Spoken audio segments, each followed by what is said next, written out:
Merci beaucoup. Shabbat Shalom à tous. Shabbat Shalom a todos.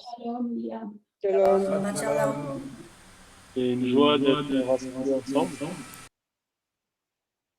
Shabbat Shalom. Vous m'entendez? Oui. No. Ah oui. Shabbat Shalom. Je ne sais pas si Oulia, tu m'entends? Oui, maintenant, oui. Avant, pas. D'accord. Alors, Shabbat Shalom à tous. C'est vraiment une joie d'être rassemblés en ce jour.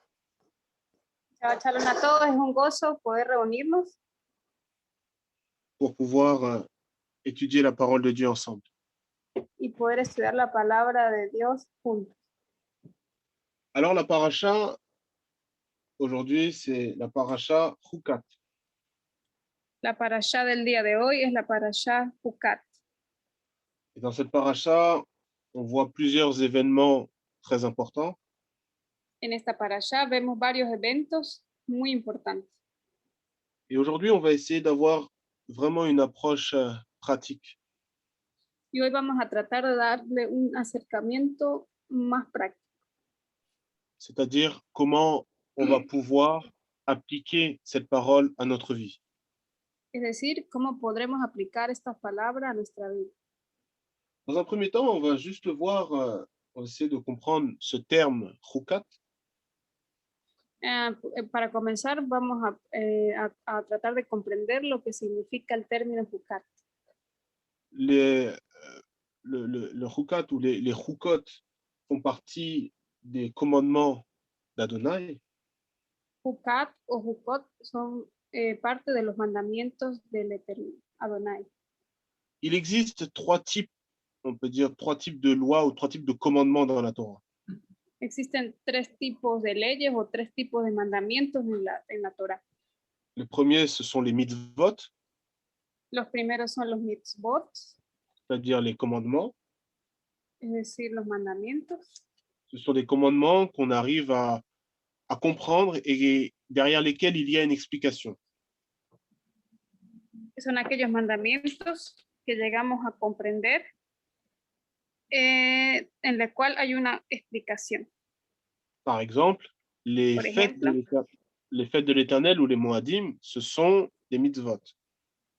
Por ejemplo, las fiestas o los moadim del Eterno son mitzvot. Ensuite, il y a les mishpatim, Luego tenemos los mishpatim, qui sont des règles qui vont définir la façon dont il faut vivre au sein d'une communauté. que van a definir la manera en cómo vamos a vivir en el seno de una comunidad. C'est-à-dire comment on doit vivre avec notre prochain de façon pratique. Es decir, cómo vamos a vivir con nuestro prójimo de una forma práctica. Et le dernier type de commandement, ce sont les chukot, c'est-à-dire les décrets. Y el último son los hukot, es decir, los decretos. Et donc, ce sont parfois des règles qu'on peut dire incompréhensibles, c'est-à-dire qu'on ne comprend pas réellement pourquoi Dieu nous demande de faire ces choses.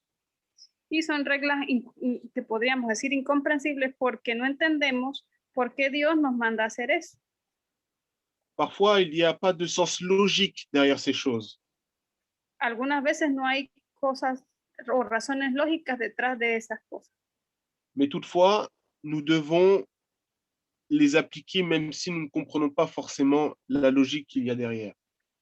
Sin embargo, debemos obligadamente aplicarlos, aunque no entendamos forzadamente la lógica detrás de todo eso. Et il y a déjà quelques semaines, il y a eu une paracha dans laquelle il était question des chukot.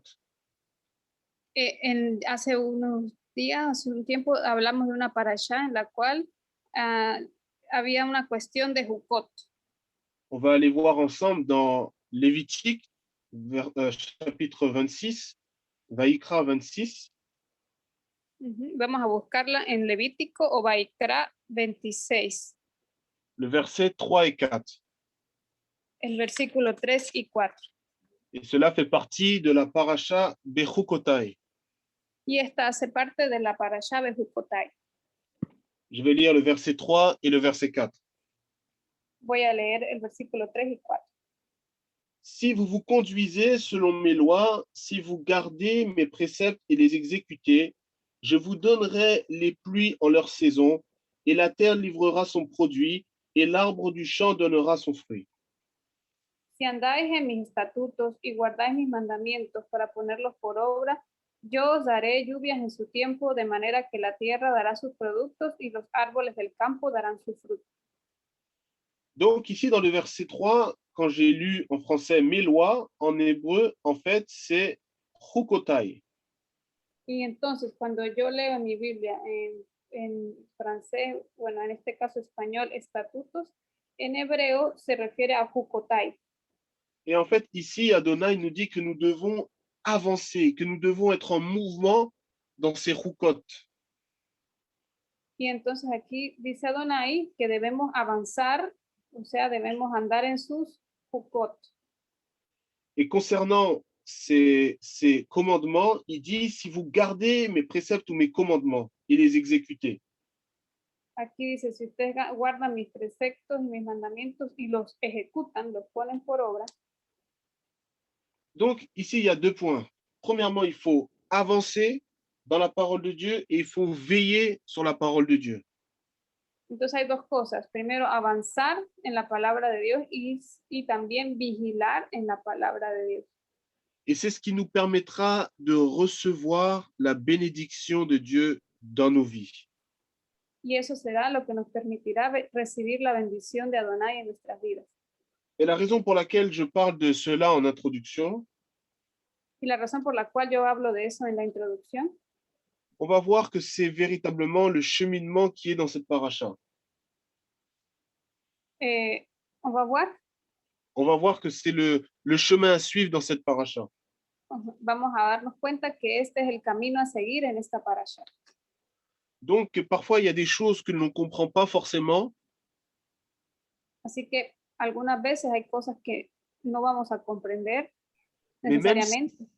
même si on ne comprend pas à première vue, il y a quand même une profondeur dedans qui peut nous instruire et nous aider pour notre vie.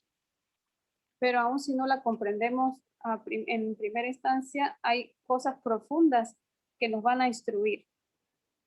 Alors, on va retourner dans la paracha Chukat, dans Nombre chapitre 19. Ahora vamos a regresar a la parasha en Números capítulo 19.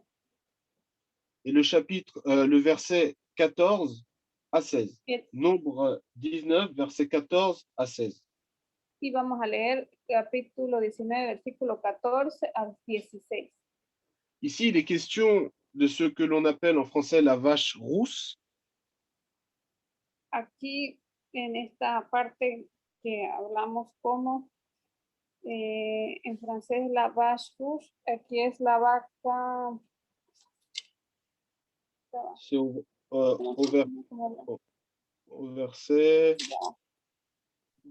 la novilla alzana. Voilà.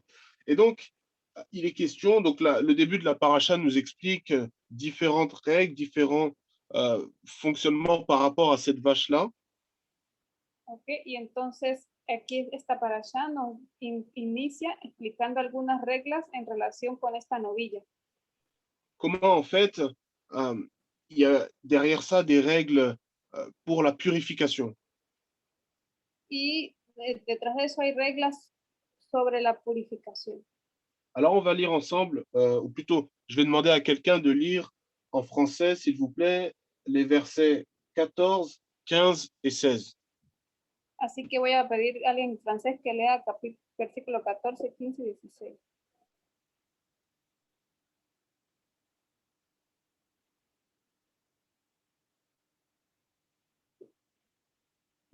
Si quelqu'un peut lire. Oui, je peux lire? Oui, bien sûr. Donc, Nombre 19. Réactive ton micro, s'il te plaît. Excuse-moi. Nombre 19, verset 14. Jusqu'à 16. Oui, merci. Voici la loi. Lorsqu'une personne mourra dans une tente, tous ceux qui entreront dans la tente et tous ceux qui se trouveront dans la tente seront impurs pendant 7 jours.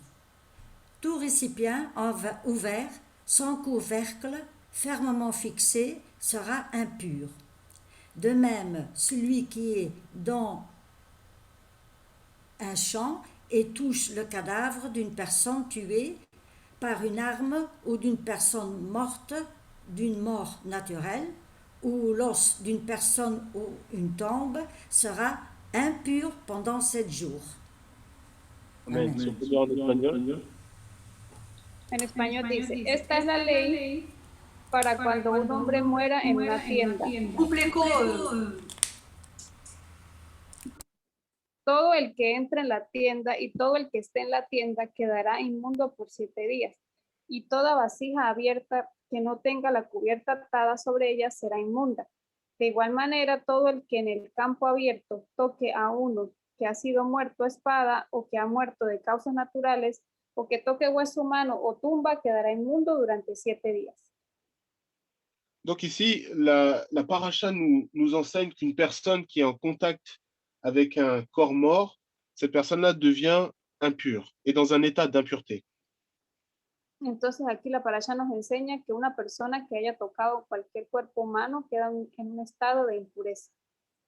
Et donc, non seulement la personne, mais aussi le lieu sera considéré comme étant impur. Y no solamente la persona, sino también el lugar quedará considerado como impuro. Et le verset 17 nous montre comment, comment sortir de cette impureté. Y el versículo 17 nos dice cómo salir de esa impureza. Et on va voir en fait que pour être purifié, il y a 2 étapes. Y veremos que para ser purificados se necesitan 2 etapas. La première étape, c'est l'aspersion de l'eau. La primera es la aspersión de agua. Et la deuxième étape, c'est l'impur qui doit s'immerger dans l'eau. Y la segunda es el impuro que debe sumergirse en agua. Lisons, je vais lire les versets 18 et 19. Y son los versículos 18 y 19. Et un homme pur prendra de l'hysope, la trempera dans l'eau et aspergera la tente, ainsi que tous les vases et les personnes qui s'y trouvaient. Pareillement, celui qui aura touché à l'ossement, à l'homme tué ou mort naturellement, ou au sépulcre. L'homme pur fera donc aspersion sur l'impur, au 3e et au 7e jour. Et lorsqu'il l'aura purifié le 7e jour, l'autre lavera ses vêtements et se baignera dans l'eau et sera pur le soir. Y una persona limpia tomará hisopo y lo mojará en el agua y lo rociará sobre la tienda y sobre todos los muebles y sobre las personas que estuvieron allí y sobre aquel que tocó el hueso o al muerto o al que moría por causas naturales o la tumba. Entonces la persona limpia rociará sobre el inmundo al 3.º y al 7.º día. Al 7.º día lo purificará de la inmundicia y él lavará su ropa y se bañará en agua y quedará limpio al llegar la tarde. Et donc, comme j'ai dit, il y a 2 étapes dans cette purification. Entonces, como dije, hay 2 etapas en esta purificación. Il est intéressant de voir qu'ici, il est question du 3e jour et du 7e jour. Y aquí es importante recalcar o señalar cuando se refiere al 3.º y al 7.º día. Donc, il fallait que l'eau soit aspergée sur l'impur le 3e jour et le 7e jour. Así que era necesario que el agua fuera rociada sobre la persona al 3.º y al 7.º día. Lorsque j'étais en train de lire cette paracha, le 3e jour et le 7e jour m'ont interpellé. Cuando estaba tratando de leer esta parashá, esta palabra 3.º y 7.º día me interpelaron.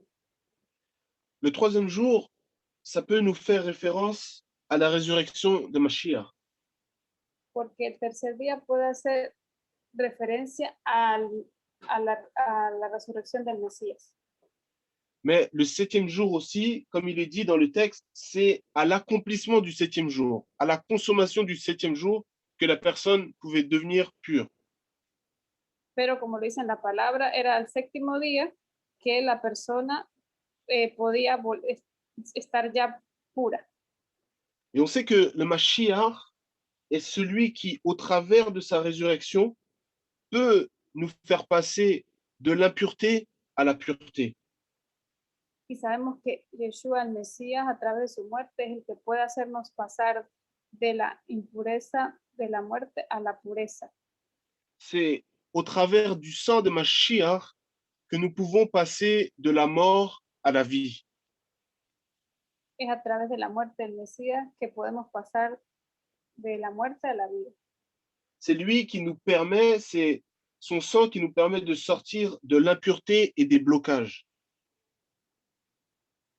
Es su sangre la que nos permite salir de la impureza y de bloqueage. Blocages ou des comment on pourrait dire, ou des freins, des chaînes, des barrières. Ajá. Y que sí, nos permite salir de ese bloqueo o esas barreras, de esas cadenas. Donc, au travers de ça, on peut voir la première étape de la purification. Entonces, a través de eso podemos ver la primera etapa de la purificación. Alors, je pose la question suivante. Así que ahora les hago la siguiente pregunta. Est-ce suffisant? ¿Es suficiente? Est-ce que seulement l'aspersion du sang de Mashiach est suffisante pour nous purifier? ¿Acaso la aspersión de la sangre de Mashiach es suficiente para purificarnos? On va lire le verset 19. Vamos a leer el versículo 19. L'homme pur fera donc aspersion sur l'impur au 3e, au 7e jour, et lorsqu'il l'aura purifié le 7e jour, l'autre lavera ses vêtements, se baignera dans l'eau et sera pur le soir. Entonces la persona limpia rociará sobre el inmundo al tercero y al séptimo día lo purificará de la inmundicia y él lavará su ropa y se bañará en agua y quedará limpio al llegar la tarde. Il y a véritablement deux choses à bien comprendre ici. Hay verdaderamente dos cosas a comprender aquí. Lorsqu'on asperge de l'eau sur quelqu'un, Cuando rociamos agua sobre alguien, c'est une personne qui va prendre de l'eau et qui va l'asperger sur quelqu'un. es una persona que va a tomar el agua y la va a rociar sobre alguien. Alors que la fin du verset 19 nous dit que l'impur, après avoir été aspergé d'eau, il doit s'immerger dans l'eau. C'est lui qui doit s'immerger dans l'eau. Y vemos que la persona, después de que le rocían agua, ella misma debe sumergirse en agua. Alors, bien évidemment, le sang de Mashiach est ce qui nous purifie, Entonces, verdaderamente, la sangre de Mashiach la que nos purifica. mais nous ne pouvons pas nous arrêter là seulement, nous devons être plongés dans l'eau. No podemos quedarnos solamente ahí, debemos sumergirnos en el agua. Nous devons nous immerger dans l'eau, dans le baptême, afin que cette œuvre de purification soit complète. Debemos sumergirnos en el agua del bautismo con el fin de que esa purificación se lleve a cabo. Alors, nous ne nous immergeons pas tout seuls, mais nous nous immergeons au nom de Mashiach, dans le mérite de ce que Mashiach Yeshua a fait pour nous. Y no nos sumergimos nosotros mismos, sino que lo hacemos en el nombre de Yeshua, Alors por voilà sus méritos. cette purification complète que nous avons au travers de notre Messie. Entonces esa es la purificación completa que tenemos a través de nuestro Mesías. C'est ce qui nous permet de rentrer à l'intérieur du camp. Y es la que nos permite entrar al interior del campamento. Mais lorsque nous rentrons à l'intérieur du camp, ce n'est pas la ligne d'arrivée. La course ne s'arrête pas là. Pero cuando entramos al campamento no se acaba la carrera ahí. Il faut continuer à travailler. Es necesario continuar trabajando. Comme dit l'apôtre Paul, travaillez à votre salut avec crainte et tremblement. Como dice el apóstol Pablo, trabajen por su salvación avec quoi? avec, avec crainte et tremblement, avec la crainte. Con temor y temblor. C'est-à-dire que nous devons continuer à avancer tout en cherchant à mourir à notre vieille nature. O sea que debemos continuar tratando de morir a nuestra vieja naturaleza. Parce que cette vieille nature, bien que nous soyons à l'intérieur du camp, cette vieille nature va essayer de nous faire aller en arrière. Porque aunque estemos dentro del campamento, esa vieja naturaleza nos va a hacer o va a querer hacernos volver atrás. Et c'est ce que nous allons voir dans le chapitre 20, dans Nombre chapitre 20, au verset 2 à 5. Y eso es lo que vamos a ver en el capítulo 20 del versículo 2 al 5. Je vais le lire en français, Nombre 20, verset 2 à 5. Número 20 del 2 al 5. Or, la communauté manqua d'eau, et ils s'ameutèrent contre Moïse et Aaron. Et le peuple chercha querelle à Moïse, et ils parlèrent ainsi. Ah, que ne sommes-nous morts quand, pardon, que nous sommes-nous morts quand sont morts nos frères devant l'Éternel? Et pourquoi avez-vous conduit le peuple de Dieu dans ce désert pour y périr, nous et notre bétail? Et pourquoi nous avez-vous fait quitter l'Égypte pour nous amener en ce méchant pays qui n'est pas un pays de culture, où il n'y a ni figuier, ni vigne, ni grenadier, ni eau à boire? Versículo 2 al 5. Y no había agua para la congregación, y se juntaron contra Moisés y Aarón. El pueblo contendió con Moisés y le habló diciendo: ojalá hubiéramos perecido cuando nuestros hermanos murieron delante del Señor.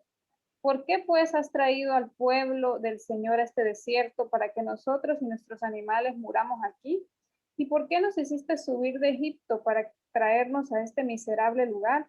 No es lugar de sementeras, ni de higueras, ni de viñas, ni de granados, ni aún hay agua para beber. Donc, au travers de ces versets, nous voyons comment Israël a murmuré contre Moïse. Entonces, a través de estos versículos vemos cómo Israel murmuró contra Moisés. Et cela représente notre vieille nature, notre vieil homme qui veut toujours nous bloquer, qui veut toujours nous faire retourner en Égypte. Y esa representa nuestra vieja naturaleza que quiere hacernos regresar a Egipto, que quiere todo el tiempo murmurar. Et comme nous l'avons vu ensemble à plusieurs reprises, Égypte en hébreu, c'est Mitzraïm. Y como lo hemos visto varias veces, Egipto en hebreo es Mizraim. Et Mitzraïm, c'est le lieu de la restriction. Y Mizraim es el lugar de la restricción. C'est très intéressant parce que même en hébreu, il y a un mot qui est commun, c'est le mot Metzarim, qui veut dire limite en hébreu. Y en hebreo hay una palabra que se llama Metzarim, que es similar a Mizraim, y Metzarim significa límites. Donc ici, qu'est-ce que cela représente? C'est la vieille nature qui veut nous emmener en prison, qui veut nous emmener dans les limites pour nous empêcher d'avancer dans les voies du Seigneur. Entonces, ¿qué representa eso? Representa la vieja naturaleza, que es la que quiere ponernos límites y no nos quiere dejar avanzar hacia lo que Dios quiere para nosotros. Et la vieille nature, comment elle nous bloque? En nous faisant nous souvenir des choses d'avant, des choses anciennes, des choses de l'ancienne vie. Y la vieja naturaleza nos bloquea y nos hace recordar cosas antiguas, cosas del pasado. Et on le voit dans le verset 5, il est question des figuiers, des vignes, des grenadiers, de l'eau qu'ils avaient en Égypte. Como lo vemos en el versículo 5, donde dicen, ni de higueras, ni de viñas, ni de granados, ni aún hay agua para beber, cosas que tenían en Egipto. Et c'est toutes ces choses qui nous empêchent d'avancer dans les voies de Mashiach. Y son todas esas cosas las que nos impiden avanzar en el camino del Mesías. Ces choses viennent nous ralentir dans notre marche.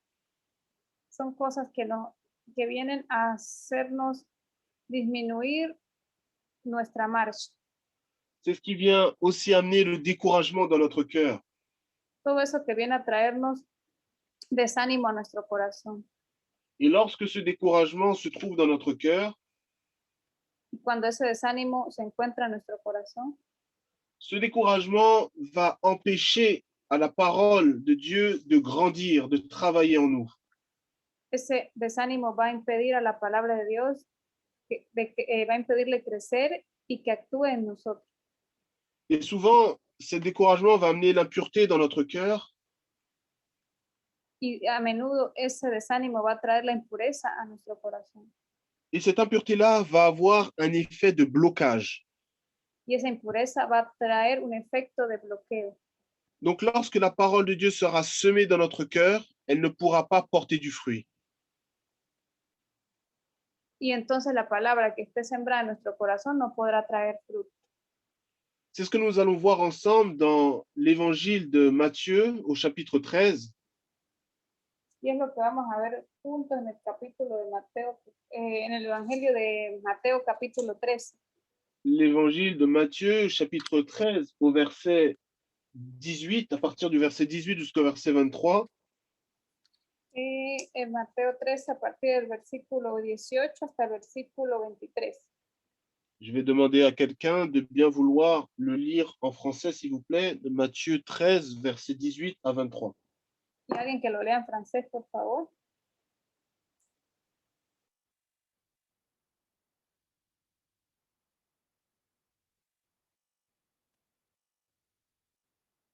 Je veux bien le lire. Donc, vous donc écoutez ce que signifie la parabole du semeur. Lorsqu'un homme écoute la parabole du royaume et ne la comprend pas, le malin vient et enlève ce qui a été semé dans son cœur. Cet homme est celui qui a reçu la semence le long du chemin. Celui qui a reçu la semence dans les endroits pierreux, c'est celui qui entend la parole et la reçoit aussi avec joie. Mais il n'a pas de racine et lui-même, il manque de persistance et dès que survient une tribulation ou une persécution à cause de la parole, il y trouve une occasion de chute. Celui qui a reçu la semence parmi les épines, c'est celui qui entend la parole, mais en qui les soucis du siècle et la séduction des richesses étouffent cette parole et la rendent infructueuse. Celui qui a reçu la semence dans la bonne terre, c'est celui qui entend la parole et la comprend. Il porte du fruit et un grain en donne 100, un autre 60, un autre 30. En español, de Mateo 13, del 18 al 23. Vosotros pues escuchad la parábola del sembrador. A todo el que oye la palabra del reino y no la entiende, el maligno viene y arrebata lo que fue sembrado en su corazón. Este es aquel en quien se sembró la semilla junto al camino. Y aquel en quien se sembró la semilla en pedregales, este es el que oye la palabra y enseguida la recibe con gozo, pero no tiene raíz profunda en sí mismo, sino que solo es temporal, y cuando por causa de la palabra viene la aflicción o la persecución, enseguida tropieza y cae. Y aquel en quien se sembró la semilla entre espinos, este es el que oye la palabra, mas las preocupaciones del mundo y el engaño de las riquezas ahogan la palabra y se queda sin fruto. Pero aquel en quien se sembró la semilla en tierra buena, este es el que oye la palabra y la entiende. Este sí da fruto y produce, uno a 100, otro a 70 y otro a 30. Si on regarde au verset 22, ici, le Mashiach nous explique que celui qui a reçu la semence parmi les épines est comme un homme qui entend le message.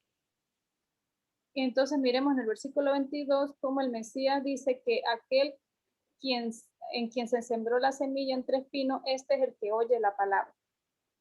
Mais ce message-là, il est étouffé par les soucis du monde, par l'attrait trompeur des richesses. Pero vemos que este mensaje es ahogado por las preocupaciones del mundo y el engaño de las riquezas. Ces choses-là, ce sont les limites que la vieille nature vient semer dans le cœur. Estos son los límites que la vieja naturaleza viene a poner en nuestros corazones. On peut voir ces choses-là comme le figuier, le grenadier, l'eau de l'Égypte.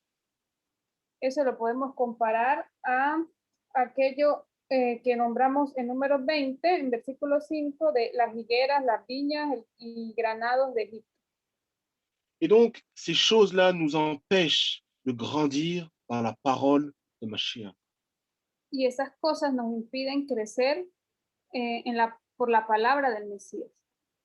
Ces choses-là nous empêchent de grandir dans la maturité spirituelle. Esas cosas nos impiden crecer en la madurez espiritual. C'est pourquoi il est très important de sortir des limites. Es por eso que es tan importante salir de los límites. Il est important de sortir des prisons, Es importante salir de prisión. des prisons de découragement, La prisión del desánimo, des prisons de haine, la prisión del odio, des prisons d'amertume. la prisión de la amargura.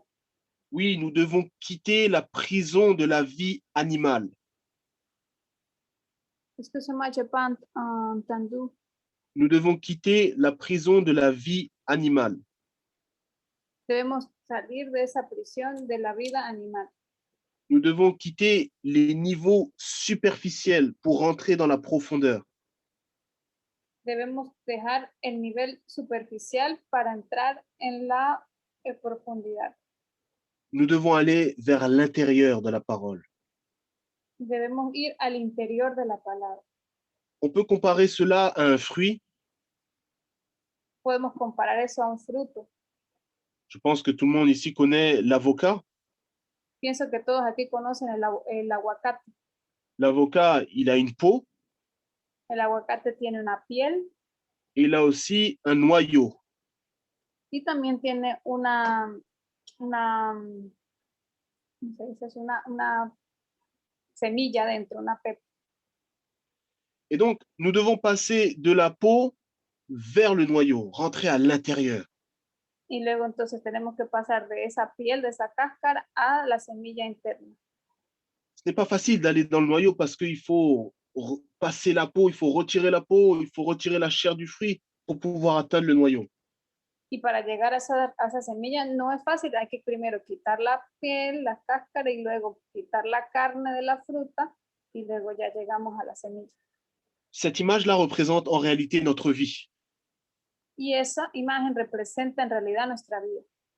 Dans tous les domaines de notre vie, dans toutes les situations de notre vie, En todos los dominios y situaciones de nuestra vida, nous devons quitter la peau pour aller vers le noyau.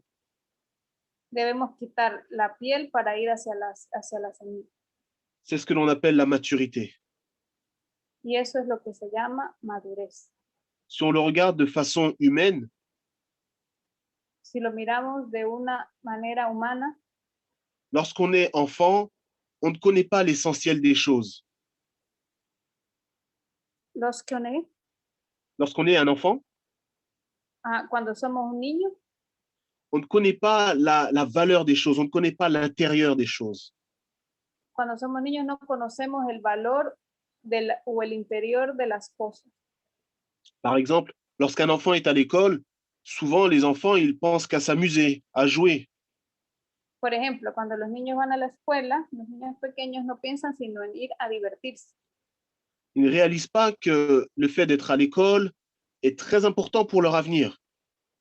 Ellos no están pensando en que ir a la escuela es importante para su futuro.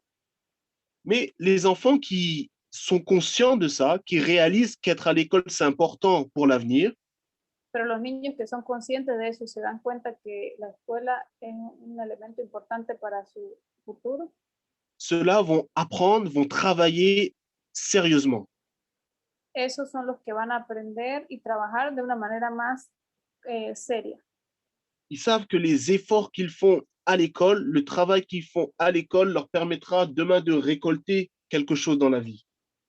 Porque ellos saben que el trabajo que hagan ahora en la escuela les permitirá más adelante hacer o recoger algo en la vida. Et ça, c'est l'illustration de la maturité. Y esa es la ilustración de la madurez. C'est-à-dire que nous devons être conscients qu'aujourd'hui, nous devons travailler à l'intérieur de nous-mêmes pour pouvoir avancer dans les voies de Mashiach. Y por eso debemos estar conscientes de que hoy debemos trabajar en nosotros mismos para luego estar en el camino del Mesías. Et ce travail se fait au travers de la Ruach HaKodesh. Y ese trabajo se hace a través de la Ruach HaKodesh. Lorsque nous laissons l'Esprit de Dieu nous remplir, il nous conduira dans cette voie de maturité. Cuando el Espíritu nos llena, nos conduce a ese camino de madurez. L'Esprit de Dieu nous aidera à passer de la peau du fruit vers l'intérieur du fruit. El Espíritu de Dios nos ayudará a pasar de la piel de la fruta hacia su semilla. C'est pourquoi l'apôtre Paul nous dit « Marchez selon l'Esprit et vous n'accomplirez point la convoitise de la chair. Es por eso que el apóstol Pablo nos dice, caminen en el Espíritu para que no conozcan o anden en la concupiscencia de la carne. » C'est ce qui nous permet de grandir et d'avancer et de ressembler à notre Messie. Y eso nos permitirá avanzar en nuestro parecido a la vida del Mesías. Et nous savons que le chemin n'est pas facile. Y sabemos que el camino no es fácil. Il y a toujours des obstacles qui viennent devant nous. Hay siempre obstáculos que se presentan delante de nosotros. Il y a des choses qui viennent sur notre chemin pour nous empêcher d'avancer, pour nous empêcher de grandir. Hay cosas que se presentan en nuestro camino para impedirnos avanzar. Et c'est ce que nous voyons dans la paracha également, si nous allons ensemble dans Nombre chapitre 20, verset 17. Y eso es lo que vemos en la parashá, si avanzamos en el capítulo 20, versículo 17. Et là, nous allons voir comment des obstacles se sont présentés devant le peuple d'Israël. Y ahí vamos a ver cómo los obstáculos se presentaron en la vida del pueblo de Israel. Israël était face au pays d'Édom. Israel hacía frente al país de Edom. Ils avaient besoin de traverser ce pays-là pour pouvoir continuer le chemin. Y ellos necesitaban pasar por ese territorio, por ese país, para poder continuar con su camino. Le verset 17 nous dit, El versículo 17 nos dice, permets-nous de traverser ton pays. Nous ne passerons pas par tes champs ni par tes vignes, et nous ne boirons point de l'eau des citernes. Nous suivrons la route royale sans nous en écarter à droite ou à gauche, jusqu'à ce que nous ayons passé ta frontière. permítenos por favor pasar por tu tierra. No pasaremos por campo labrado ni por viñedo, ni siquiera beberemos agua de pozo. Iremos por el camino real sin volver a la derecha ni a la izquierda hasta que crucemos tu territorio. Ici, Israël veut donc avancer, veut aller plus loin. Aquí entonces vemos que Israel quiere avanzar, quiere ir más lejos. Il y a un terme très intéressant dans ce verset. Hay un término muy interesante en este versículo. Il nous est parlé ici de la route royale. Dice, iremos por el camino real. Cette route royale, c'est ce qui nous permet de rentrer dans l'héritage. Ese camino real es el que nos permite entrar en la herencia. C'est cette route-là qui nous permet de rentrer dans la terre promise. El camino que nos permite entrar a la tierra prometida. Mais nous allons voir quelle est la réponse d'Édom au verset 18. Pero vamos a ver cuál es la respuesta de Edom para el versículo 18. Édom lui répondit, « Tu ne traverseras point mon pays, car je me porterai en armes à ta rencontre. » Les enfants d'Israël lui dirent, « C'est par la chaussée que nous voulons monter, et si nous buvons de ton eau, moi ou mes bestiaux, j'en paierai le prix, mais il n'en sera rien. Je ne ferai que traverser à pied. » Il répliqua, « Tu ne passeras point. » Et Édom s'avança à sa rencontre en grande multitude et à main armée. Pero Edom le respondió, tú no pasarás por mi tierra, para que no salga yo con espada a tu encuentro. Entonces los hijos de Israel le contestaron, iremos por el camino principal, y si yo y mi ganado bebemos de tu agua, entonces te pagaré su precio. Solamente déjame pasar a pie, nada más. Pero él dijo, tú no pasarás, y Edom salió a su encuentro con mucha gente y con mano fuerte. Donc, on voit comment Édom a refusé, a empêché Israël d'avancer. Entonces nos damos cuenta cómo Edom le impidió pasar. Et on sait que Édom, c'est la descendance d'Ésaü. Y vemos que Edom es la descendencia de Saúl. Et Ésaü représente aussi ce côté terrestre, ce côté charnel.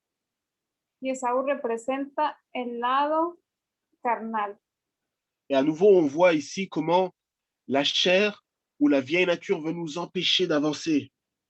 Aquí vemos cómo la carne, la vieja naturaleza, nos quiere impedir avanzar. Mais nous savons que Adonai est celui qui nous permet d'avancer. Pero sabemos que Adonai es aquel que nos permite avanzar.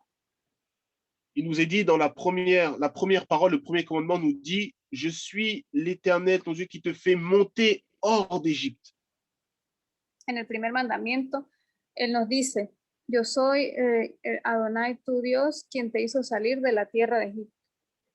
Donc c'est lui qui nous donne la force pour sortir. Así que es Él quien nos da la fuerza para salir. C'est lui qui nous donne cette force pour quitter les limites. Es Él el que nos da la fuerza para poder quitar esos límites. Et il y a un homme dans la parole de Dieu à qui Dieu a dit, sors. Y en la palabra, Dios dijo, salgan. Il lui a dit, quitte. Él les dijo, dejen este lugar. Est-ce que quelqu'un a une idée de cette personne-là à qui Dieu a dit, quitte, sors de ton pays? Y ustedes recuerdan a una persona a la que Dios le haya dicho, deja tu país, sal de tu tierra. Est-ce que quelqu'un a une Abraham? Abraham, Mais, bonne réponse. ¿Aló? Abraham. Donc c'est ¿Aló? Abraham. Ok. Allô? Oui, ¿Aló? Ajá. Abraham, non? Oui, c'est ça. Ah, La réponse était Abraham. C'est Abraham à qui Dieu a dit de sortir. très bien. Sí, la respuesta es Abraham. Abraham fue a quien Dios le dijo que saliera. Sí. Si on regarde ensemble dans Bereshit, chapitre 12, verset 1, Si vamos a Bereshit, Génesis capítulo 12, versículo 1, on va voir un verset qui est extrêmement important, qui est fondateur dans notre vie de disciple. vamos a ver un versículo que es extremadamente importante y fundamental para nuestra vida. C'est un verset qui s'applique à notre vie tous les jours. Es un versículo que se aplica a nuestras vidas todos los días. L'Éternel avait dit à Abraham, éloigne-toi de ton pays, de ton lieu natal et de la maison paternelle et va au pays que je t'indiquerai. Y el Señor dijo a Abraham, vete de tu tierra, de entre tus parientes, de la casa de tu padre, a la tierra que yo te mostraré. Donc ici, l'Éternel parle à Abraham et lui dit, sors, quitte. Aquí el Eterno le dijo a Abraham, vete. Et en hébreu, ici, le terme est assez intéressant, c'est lech lecha. Y aquí un término interesante es lech lecha. Et en réalité, quand on regarde, lech lecha peut dire sors de toi-même pour aller vers toi-même. Y cuando vemos lech lecha, nos damos cuenta que significa sal de ti mismo para volver a ti mismo. C'est-à-dire, sors de toi-même pour rentrer dans ta destinée, pour entrer dans ta profondeur. Sal de ti mismo para entrar en tu destino, en tu profundidad. Ça veut dire, quitte le monde animal pour rentrer dans cette communion intime avec moi, avec Dieu. Quiere decir, deja tu naturaleza animal para que entres en comunión conmigo, con tu Dios. Et donc, chaque jour, c'est ce que nous devons faire. Nous devons quitter un peu plus cette nature animale, quitter un peu plus la chair pour rentrer en communion avec l'Esprit de Dieu, pour avancer dans les voies d'Adonai. Y cada día eso es lo que debemos hacer. Debemos tratar de salir de esa naturaleza animal para poder entrar en nuestra comunión con Dios. Chaque jour, nous devons apprendre à mourir à ce vieux caractère. Cada día debemos aprender a morir a nuestro viejo carácter. Et comme je l'ai dit au cours de ce partage, chaque jour, c'est un travail dans notre cœur. Y cuando lo digo compartiendo esto, es cada día tenemos que hacerlo. Et donc, une des choses contre laquelle nous devons lutter, c'est ce qu'on appelle la mauvaise langue, ou en hébreu le lachon hara. Y cuando en hebreo, es que vous pouvez répéter s'il vous plaît, j'ai pas compris. Une des choses que nous devons abandonner dans notre vie, Una de las cosas que debemos abandonar en nuestra vida c'est la mauvaise langue. es la mala Lengua. lengua. Okay. La mala lengua. Donc, ce qu'on appelle aussi le lachon hara. Y lo llamamos también le lashon hara. Et on va le voir aussi dans cette paracha, donc dans Nombre 21. Y vamos a verlo también en esta parasha, en número 21.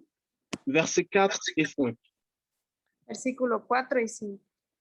Je vais lire Nombre 21, versets 4 et 5. Vamos a leer número 21, 4 y 5. Ils partirent de hors la montagne dans la direction de la mer des Joncs pour tourner le pays d'Édom. Le peuple perdit courage pendant cette marche et il se plaignit de Dieu et de Moïse. Pourquoi nous avez-vous tirés de l'Égypte pour nous faire mourir dans ce désert? Car il n'y a point de pain, point d'eau, et nous sommes excédés de ce misérable aliment. Partieron del monte de Or por el camino del Mar Rojo para rodear la tierra de Edom, y el pueblo se impacientó por causa del viaje. Y el pueblo habló contra Dios y Moisés. ¿Por qué nos habéis sacado de Egipto para morir en el desierto? Pues no hay comida ni agua, y detestamos este alimento tan miserable. Et donc ici, nous voyons comment le peuple a murmuré contre Moïse. Y aquí vemos cómo el pueblo murmuró contra Moisés. Et ce murmure a amené la mort. Y esa murmuración trajo la muerte. C'est ce que nous voyons dans le verset 6. Y es lo que vemos en el versículo 6.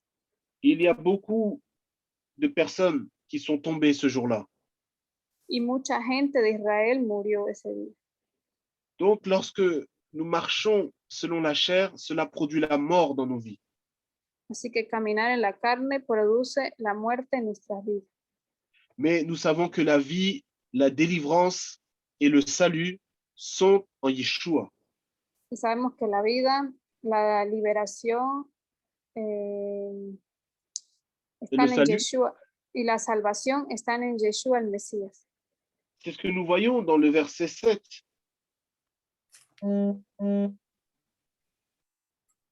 C'est ce que nous voyons au verset 7 jusqu'au verset 9. Comment? Pardon. Y es lo que vemos en el versículo 7 hasta el 9. Je vais lire le verset 8 et 9. Voy a leer versículo 8 y 9. L'Éternel dit à Moïse, fais toi-même un serpent et place-le au haut d'une perche. Quiconque aura été mordu, qu'il le regarde et il vivra. Et Moïse fit un serpent d'airain, le fixa sur une perche, et alors, si quelqu'un était mordu par un serpent, il levait les yeux vers le serpent d'airain et était sauvé. Y el Señor dijo a Moisés, hazte una serpiente abrasadora y ponla sobre un asta, y acontecerá que cuando todo el que sea mordido la mire, vivirá. Y Moisés hizo una serpiente de bronce y la puso sobre el asta. Y sucedía que cuando una serpiente mordía a alguno y éste miraba a la serpiente de bronce, vivía. Donc, ce qui produit la vie en nous, c'est lorsque nous avons les yeux fixés sur celui qui est élevé, notre Mashiach. Lo que produce la vida en nosotros es mantener nuestros ojos puestos en aquel que ha sido levantado, el Mesías, Yeshua. comme je l'ai dit au début, c'est ce qui nous permet de passer de la mort à la vie. Lo que yo he dicho que nos permite pasar de la muerte a la vida. C'est ce qui nous permet d'être de vrais serviteurs dans la Avodat Hashem. Es permanecer siervos Dans le service de Dieu. al servicio de Dios. C'est ce qui est très, très important pour nos vies. Es lo que es muy importante para nuestras vidas. C'est ce qui nous permettra d'être une bénédiction pour notre entourage. Es lo que nos permitirá ser una bendición para nuestro entorno. C'est ce qui nous permettra d'être une bénédiction pour nos communautés. Y es lo que nos permitirá ser una bendición para nuestra comunidad. Et c'est ce que nous voyons également dans cette paracha, comment Dieu a utilisé Aaron Y vemos en esta parasha también cómo Dios utilizó a Aarón pour être une bénédiction pour le peuple d'Israël. para que fuese una bendición para Israel. Et au travers de sa vie, Aaron a été une bénédiction pour Israël. A lo largo de su vida, Aarón fue una bendición para Israel. Et c'est ce que nous allons voir pour conclure au verset, donc au chapitre 20, Nombre chapitre 20, au verset 22, ou plutôt au verset 24 jusqu'au verset 26. Y es lo que vamos a ver en capítulo 20 de Números, del versículo 22, más bien vamos a leer desde el versículo 24 hasta el 20. Jusqu'au 26. Hasta el 26. Aaron doit rejoindre ses pères, car il n'entrera point dans le pays que j'ai donné aux enfants d'Israël. Attendu que vous avez dérogé à ma parole au sujet des eaux de Mériba. Prends donc Aaron avec Éléazar, son fils, et fais-les monter sur le mont Hor. Dépouille Aaron de son costume et revêt-en Éléazar, son fils. Alors Aaron rejoindra ses pères et il mourra là. Aarón será reunido a su pueblo, pues no entrará a la tierra que yo he dado a los hijos de Israel, porque vosotros os rebelasteis contra mi orden en las aguas de Meriba. Toma a Aarón y a su hijo Eleazar y tráelos al monte Hor, y quita a Aarón sus vestidos y ponlos sobre su hijo Eleazar. Entonces Aarón será reunido a su pueblo y morirá allí. Je continue jusqu'au verset 28. Moïse fit comme avait ordonné l'Éternel. Ils gravirent le mont Hor à la vue de toute la communauté. Et Moïse dépouilla Aaron de son costume, le fit revêtir à Éléazar son fils, et Aaron mourut là, au sommet de la montagne. Moïse et Éléazar redescendirent la montagne. Moisés hizo tal como el Señor le ordenó, y subieron al monte Hor ante los ojos de toda la congregación. Y después que Moisés le quitó a Aarón sus vestidos y se los puso a su hijo Eleazar, Aarón murió allí sobre la cumbre del monte, y Moisés y Eleazar descendieron del monte. Cuando toda la congregación vio... c'est jusque 28. Oui, c'est ça. Et donc ici, on voit comment la mort d'Aaron est quand même très, très particulière. Y aquí vemos como la muerte de Aarón es muy particular. Aaron, Moïse et Éléazar donc, sont montés sur cette montagne. Aarón, Moisés y Eleazar subieron a esta montaña. Et Aaron savait qu'il allait mourir là. Y Aarón sabía que ahí él iba a morir. Mais ici, le texte nous révèle quelque chose de particulier. Pero aquí el texto nos revela que hay algo particular. Aaron est mort lorsque les vêtements lui ont été retirés. Aarón murió después de que le fuesen retirados los vestidos. Et on sait que les vêtements d'Aaron étaient des vêtements qui représentaient sa fonction.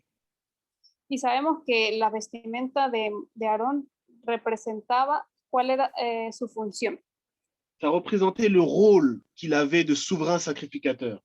Representaba su papel como sumo sacerdote. Donc ces vêtements-là, d'une certaine façon, ils répandaient une bonne odeur. Así que de cierta manera esa vestimenta expedía un olor fragante. Une odeur de vie, une odeur de sainteté. Un olor de vida, un olor de santidad. Et donc, ici, le texte nous révèle que lorsque ces vêtements-là ont été retirées d'Aaron, il est mort. Y aquí el texto nos revela que una vez que estas vestiduras fueron retiradas del cuerpo de Aarón, él murió. D'une certaine façon, c'est comme si que Aaron avait achevé la course. ¿Cómo? Excusez-moi, j'ai pas C'est entendu. comme si que Aaron avait terminé son travail.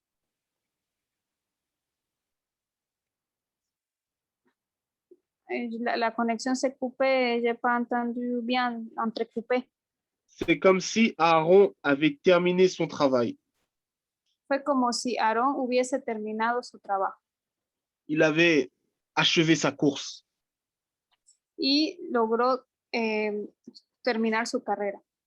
C'est pourquoi, lorsque son fils a reçu ses vêtements, Aaron est parti. Y es por eso que cuando su hijo recibió esas vestiduras, Aarón partió. Ainsi, pour nous également, dans notre vie, nos vêtements doivent répandre une bonne odeur.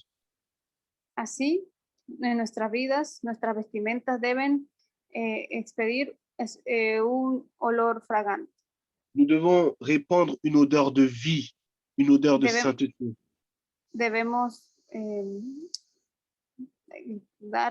tener un olor de vida y de santidad.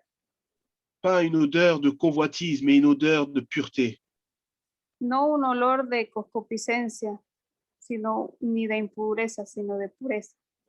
Pas une odeur de ténèbres, mais une odeur de lumière. No un olor de tinieblas, sino de luz. C'est véritablement ce que nous devons avoir comme disciples de Mashiach. Es lo que nosotros debemos verdaderamente tener como discípulos de Yeshua. Et donc, d'une certaine façon, on voit comment cette paracha nous parle de façon pratique. Entonces vemos de cierta manera cómo esta parasha nos habla de una manera práctica. Nous avons vu au début comment il était question de purification. Vimos al principio cómo se trataba de una cuestión de purificación. Comment le sang de Mashiach nous purifie. Cómo la sangre del Mesías nos purifica. Mais que nous avons également notre part à faire. Pero que nosotros tenemos igualmente nuestra parte que hacer. Que oui, c'est vrai que Dieu commence l'œuvre en nous, mais nous devons aussi travailler. Es verdad que es Dios quien comienza la obra en nosotros, pero nosotros tenemos también que trabajar. Nous devons chaque jour nous remettre en question pour pouvoir avancer. Cada día debemos cuestionarnos para poder avanzar. Nous devons non pas regarder en arrière à l'Égypte, mais regarder devant, là où il y a la présence de Dieu. No debemos mirar hacia atrás, hacia Egipto, sino hacia la presencia de Dios. Nous devons faire comme Abraham a fait, quitter ce qu'il y a derrière pour avancer.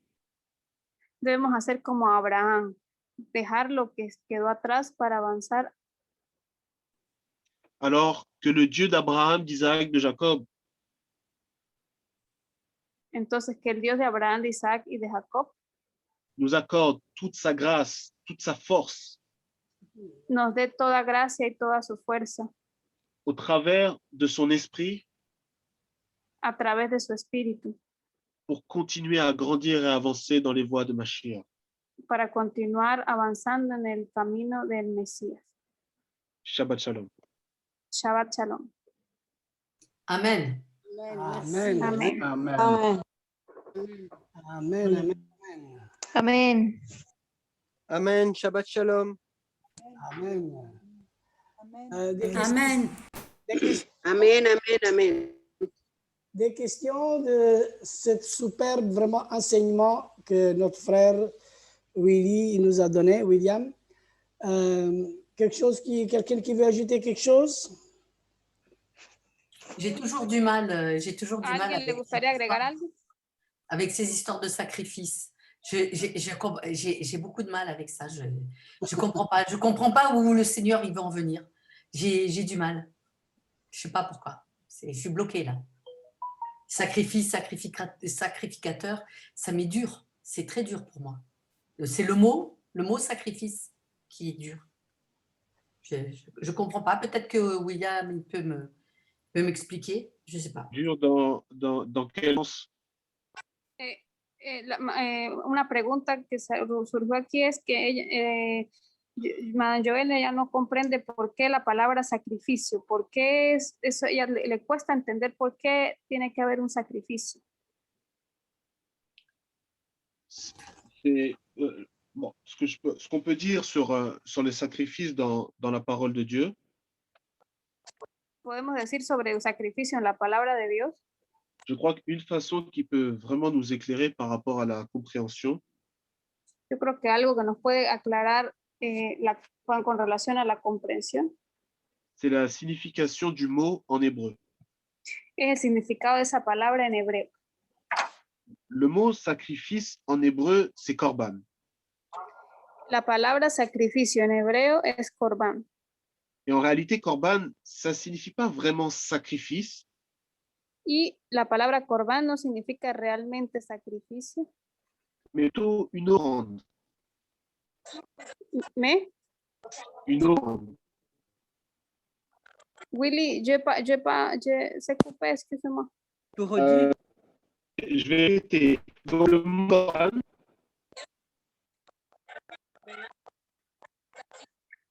vous m'entendez? On t'entend pas. il y a un problème de réseau. Essaie de répéter, s'il te plaît. Je vais répéter. Le mot korban, Il y a une Pas encore. télévision.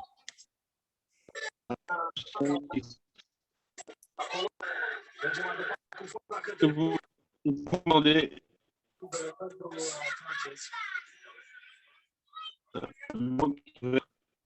Il y a beaucoup de coupures. Essaie quand même. Je sais que c'est difficile. Oui, je vais rester. Laisse-moi. Il y a quelqu'un qui a une télé allumée, s'il vous plaît. Éteignez la télé ou le poste. Est-ce que vous m'entendez? Pas très bien. Ah, oui. Je vous demande une seconde, je vais essayer de changer de réseau. Comme ça, peut-être ça va fonctionner. Là, vous m'entendez? Un peu mieux. Oui, oui.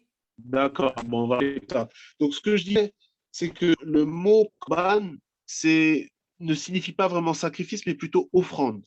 Offrande, d'accord. Ok, que la palabra korban no significa sacrificio en realidad, sino ofrenda. Et donc, ce qui est intéressant dans le mot korban, c'est la racine de ce mot. Y lo que es interesante sobre la palabra korban es su raíz. La racine de korban, c'est kérouv. La raíz de korban c'est kerú. Que veut dire kérouv? S'approcher. Y kerú quiere decir acercarse. Ça veut dire qu'en fait, l'essence d'un sacrifice, c'est de s'approcher. Así que el sentido del sacrificio es acercarse. C'est de s'approcher de l'autel Es acercarse al altar pour pouvoir s'offrir. para poder ofrecerse. Et en fait, cette réalité, c'est ce qui se cache derrière chaque sacrifice qu'il y a dans la Torah. Y lo que se esconde detrás de cada sacrificio en la Torah La réalité, en fait, c'est de s'approcher de Dieu. en la realidad es acercarse a Dios, C'est de s'approcher de l'autel. es acercarse al altar. Quand on regarde, par exemple, lorsqu'une personne amenait un sacrifice Cuando una persona ha hecho un sacrificio ou une offrande, o una ofrenda, cette personne-là devait se voir dans l'animal. esa persona debía verse en el animal. Lorsque l'animal était tué devant ses yeux, Cuando el animal era matado delante de sus ojos, la personne devait réaliser que c'est son péché, c'est sa faute qui était la cause de cela. la persona debía darse cuenta de que era su pecado el culpable de que ese animal muriese. Et donc, cela devait faire un travail à l'intérieur de la personne. Y eso debía ser un trabajo en el interior de la persona. Et c'est pourquoi je trouve personnellement que le mot korban nous révèle vraiment une plus grande compréhension. Y es por eso que yo creo que la palabra korban nos revela una comprensión mayor. Je ne sais pas si ça vous a aidé. No sé si eso te ayudó. Oui, finalement, ce sont des obstacles qui sont mis devant les personnes pour leur parce que tuer un animal, c'est horrible, quoi. Moi, je trouve ça horrible.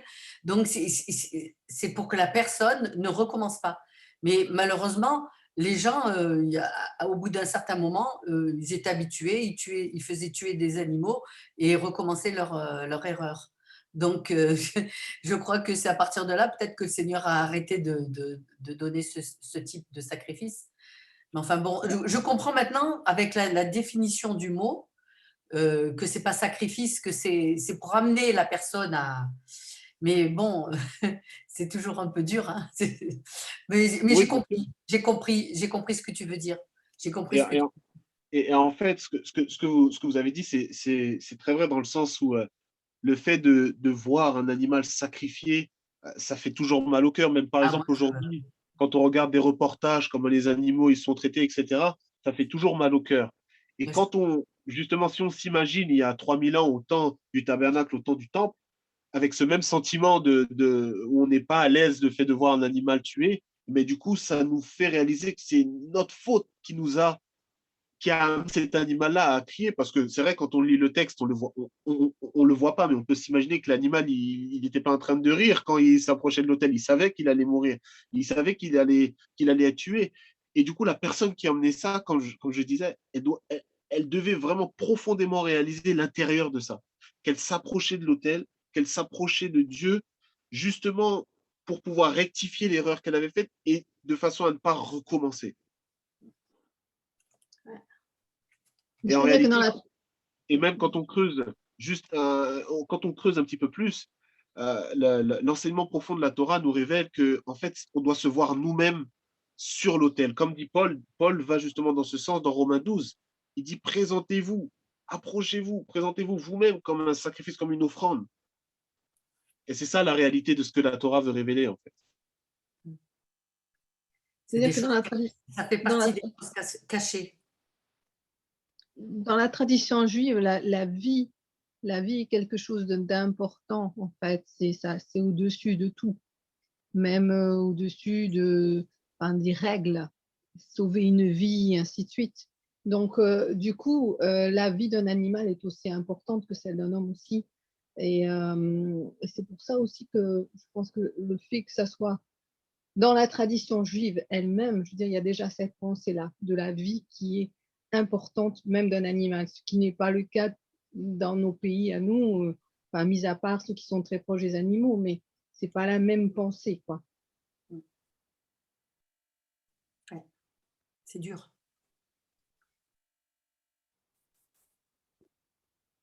Shalom, merci beaucoup.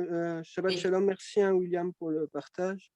Moi, si je voulais aussi rajouter quelque chose par rapport à ce que tu nous as dit, c'était très complet.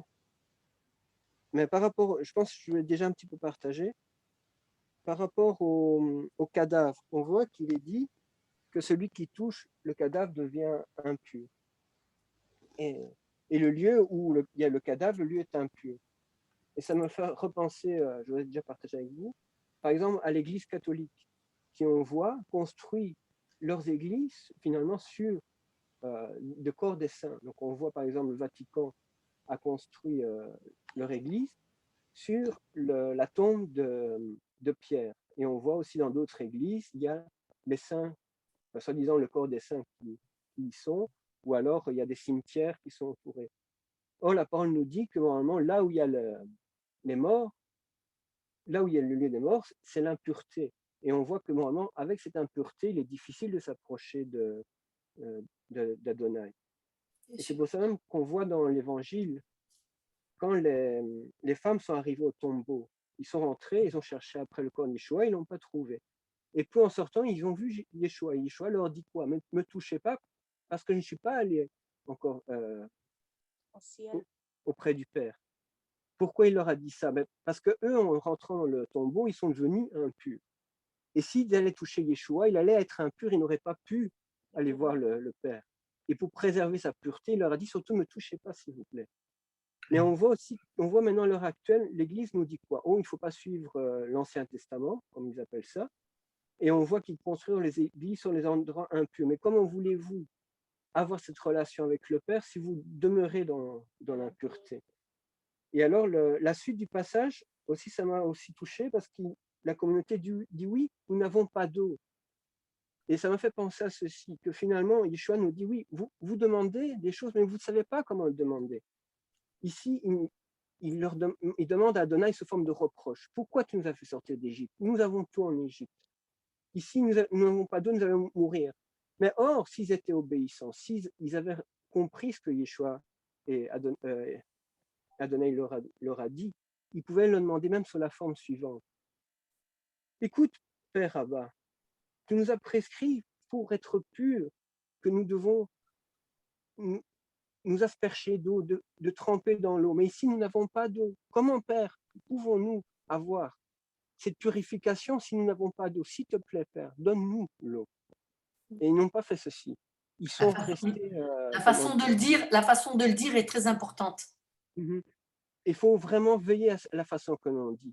Et c'est comme ça qu'on va reconnaître les vrais disciples. On voit Yeshua, quand il était contre contre Satan, il a vaincu parce qu'il connaissait les paroles de son Père. Il a dit, à chaque fois que Satan lui faisait une attaque, il répondait par rapport à la parole. La parole dit ceci, c'est comme ça, pas autrement.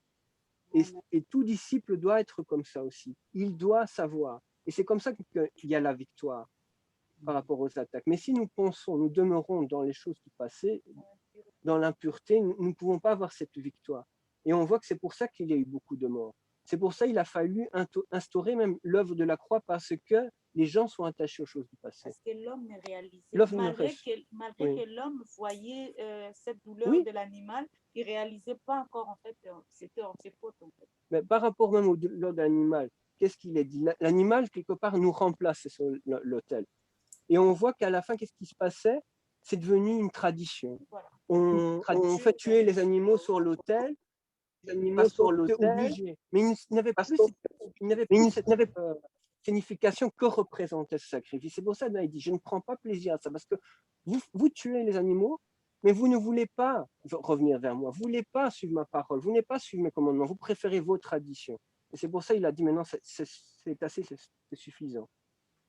Et on voit que aussi Adonai a pris plaisir à Abraham, parce qu'il nous dit,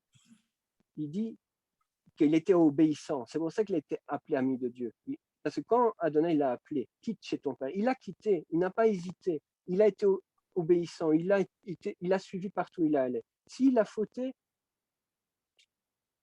si Adonai lui disait fais ceci, il se reprenait. Et on voit qu'il a vu la vision aussi de voir l'œuvre de Yeshua.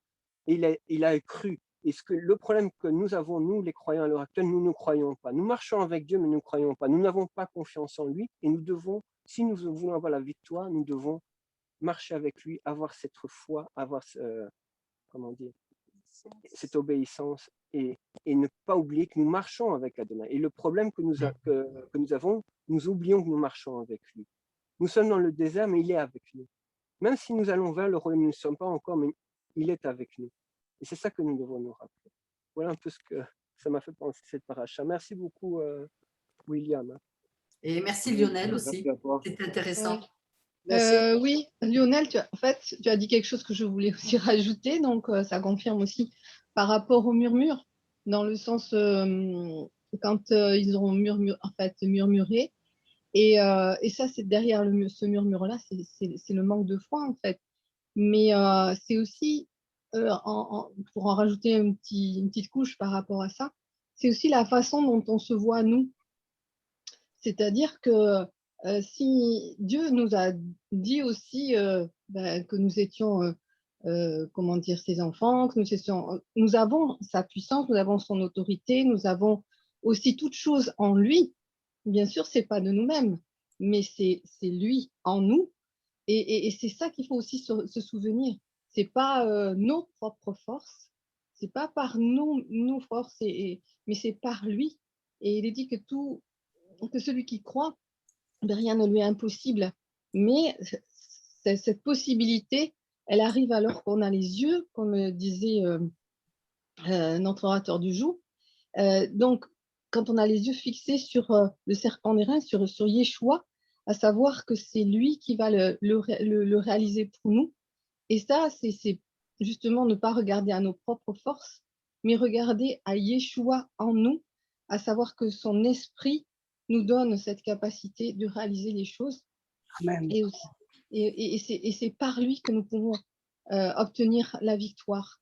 Et je pense que là, si on fait le parallèle avec la paracha, ils ont murmuré, certes, mais ils se sont regardés eux, ils se sont regardés à leur force, à ce qu'ils étaient, et à l'entourage, à ce qu'ils vivaient, aux circonstances, ainsi de suite, et non pas à la parole de l'Éternel, et non pas à qu'il est capable, ce que Dieu est capable de faire au travers de son peuple et dans son peuple.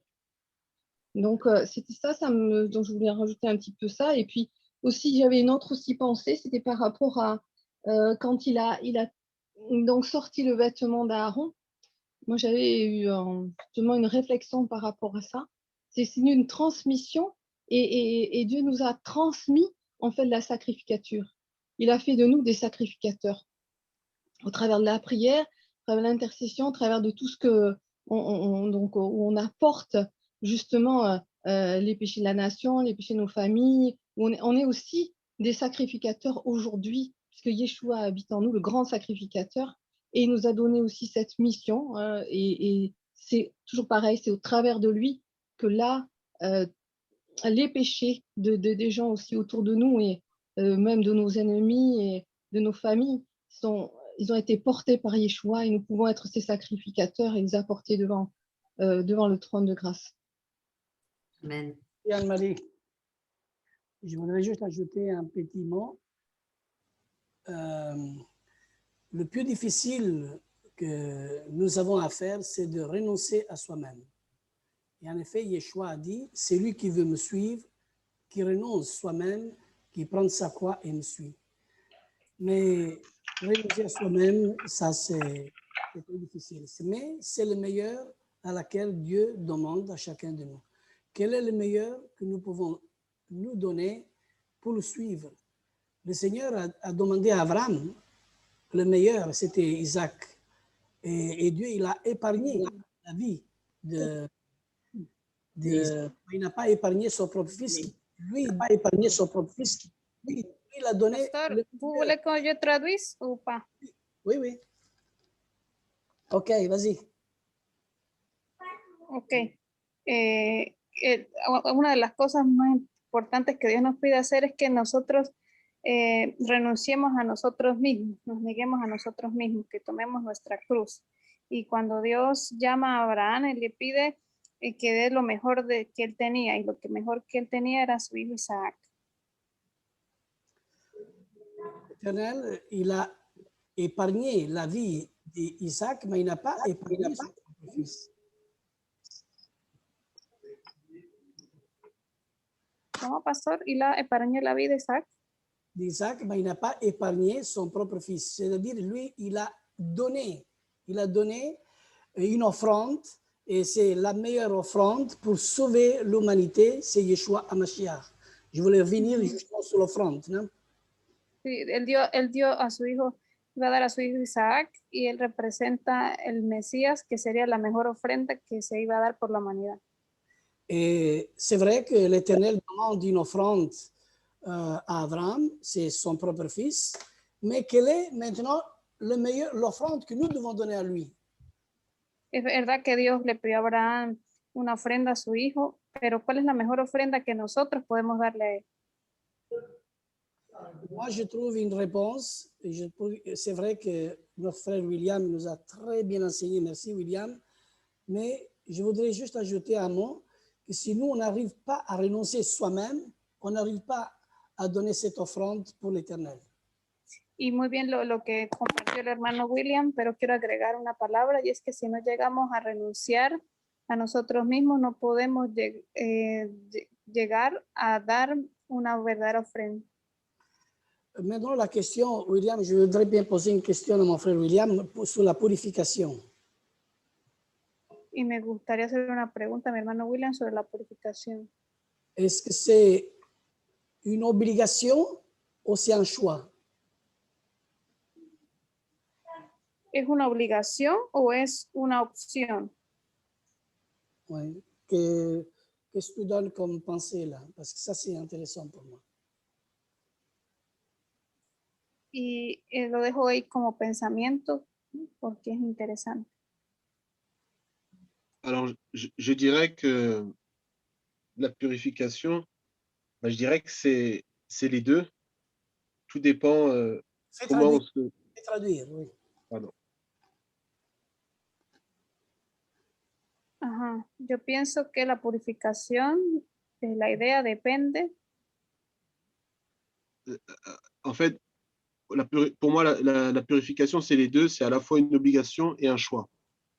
Y para mí la purificación son dos cosas a la vez, una opción y también una obligación. Je vais expliquer rapidement. Voy a explicar rápidamente. Comme on a vu dans la Torah, quand on parle d'impureté, on parle de Touma. En la Biblia, cuando hablamos de impureza, hablamos de Tumá.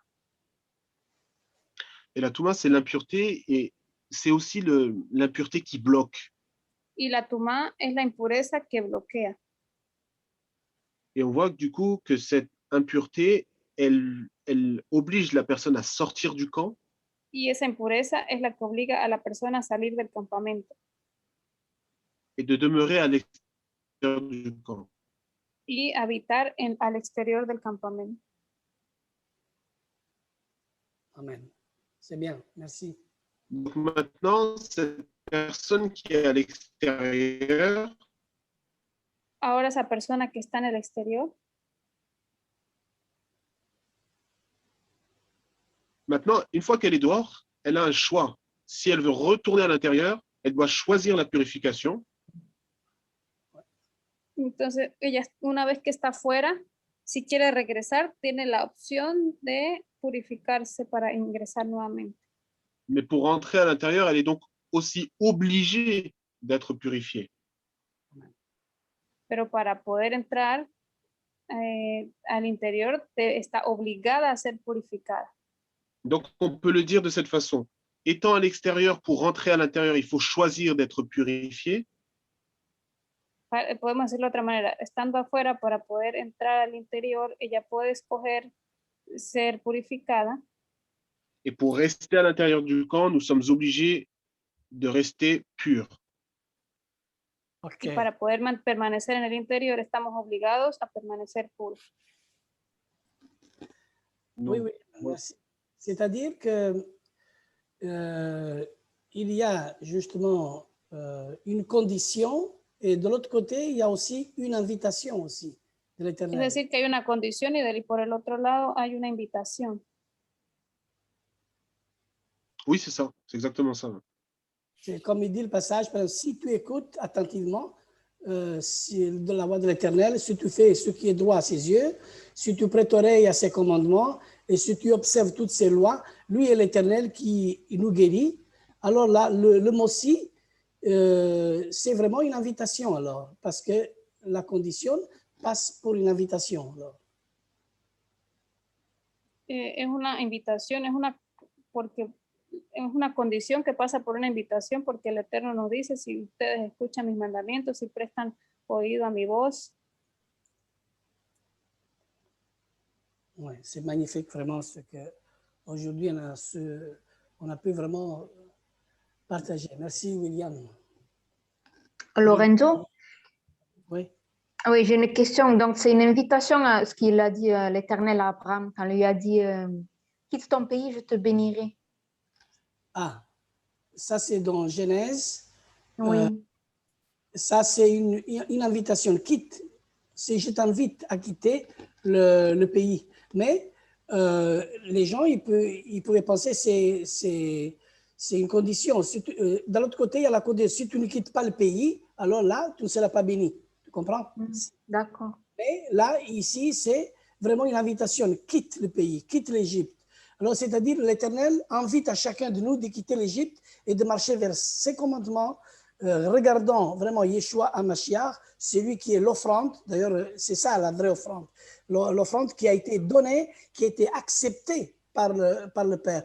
D'ailleurs, comme... excuse-moi, parce qu'il faut traduire. Tu sais traduire tout ça? Je ne me rappelle pas. Je vais continuer. Okay. D'ailleurs, quand Yeshua, justement, il est ressuscité, c'est là que le frère Lionel a parlé vraiment, a donné une bonne suggestion.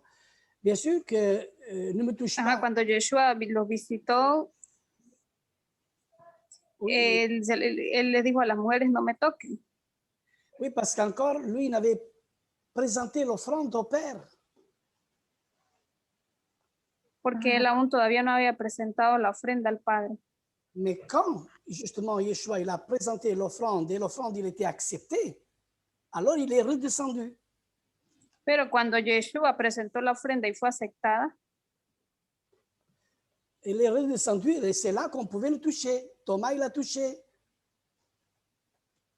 ahí fue cuando él descendió nuevamente y ahí Tomás pudo tocarlo. Et c'est clair, moi j'ai bien compris que dans ma compréhension, je comprends comme ça. Et je pense que dans mon point de vue, c'est correct de penser comme ça. En mi comprensión lo entiendo así, pienso que es correcto. Mais Abraham fait référence à Yeshua, alors, Abraham. J'ai pas compris. Abraham, quand il descend sur l'autel pour le sacrifice d'Isaac, c'est pareil que Yeshua, alors. Bien sûr. D'accord. Bien sûr. Et d'ailleurs, le bélier qu'il était grimpé dans les épines, ça représente la couronne de Yeshua, la couronne d'épines. Oui, oui, oui. C'est-à-dire l'offrande. Alors, l'offrande. Et Dieu demandait à Abraham l'offrande. Mais pour finir, c'est le bélier qui devait mourir. L'offrande, c'était qui représentait Yeshua. Et le bélier qui était grimpé dans les épines, c'était la couronne d'épines que notre Messie a portée. En el caso de Abraham, cuando fue a sacrificar a su hijo y apareció el cordero que tenía que ser sacrificado, ese representa a Yeshua y estaba entre las espinas y esa es la corona de espinas entre las espinas y esa es la corona de espinas que luego llevó el Mesías. Ok, merci à tout le monde. Vraiment, merci William pour ce partage. Merci à tout le monde d'avoir partagé. Merci aussi Joël d'avoir posé ces questions très importantes pour elle. Gracias a todos, gracias por haber compartido, por las preguntas. Alors, la semaine prochaine,